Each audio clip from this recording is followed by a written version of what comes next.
The national security arena's complexity, trajectory, and rate of change is perhaps the highest and most consequential we've seen in several decades. How we respond matters, and our level of innovation, focus, and integration must equal or outpace that of our adversaries. In this vein, I would offer three overarching themes beyond what the DNI has already mentioned that are the most concerning to me as the Director of the Defense Intelligence Agency. First is that while individually threats are growing, whether specific countries or rapid growth in malign use of advanced technology, artificial intelligence, biotechnology, unmanned systems, or cyber, there are a growing number of adversaries who are interacting and partnering in ways and toward ends that we have not seen before. Historical friction points are no longer governing their relationships, and the new resulting partnerships are still nascent and untested, meaning how we predict and shape their trajectory is nascent and untested as well. Second, while much of our collection, our analysis, our modernization, and our engagements are laser-focused on near and mid-term issues and impacts in Ukraine, the Indo-Pacific, and the Middle East, the long-term trajectory in these regions and the impacts on the United States are equally troubling and perhaps even more far-reaching. For example, how events in Ukraine play out in the months ahead will be critical and will impact how Russia emerges postured and emboldened for potential future conflict with its neighbors, including NATO. Similarly, the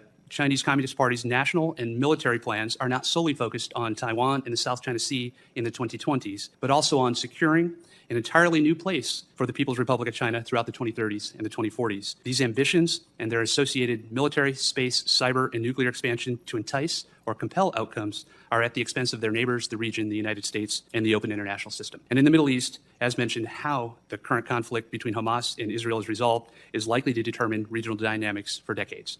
Consequently, how we view and adequately prepare for these longer-term outcomes is a near-term issue with near-term actions required. And then finally, the third issue is our unquestionable need to protect our networks, our data, and our people from the pervasive threat of cyber actors, foreign intelligence entities, and insider threats. This includes not only the sophisticated capabilities of state actors, such as Russia and China, but also rogue cyber actors loosely aligned to governments. This threat directly endangers our defense industrial capabilities, our hard-won technological and military advantages, our allies and partners, and our future defense operations.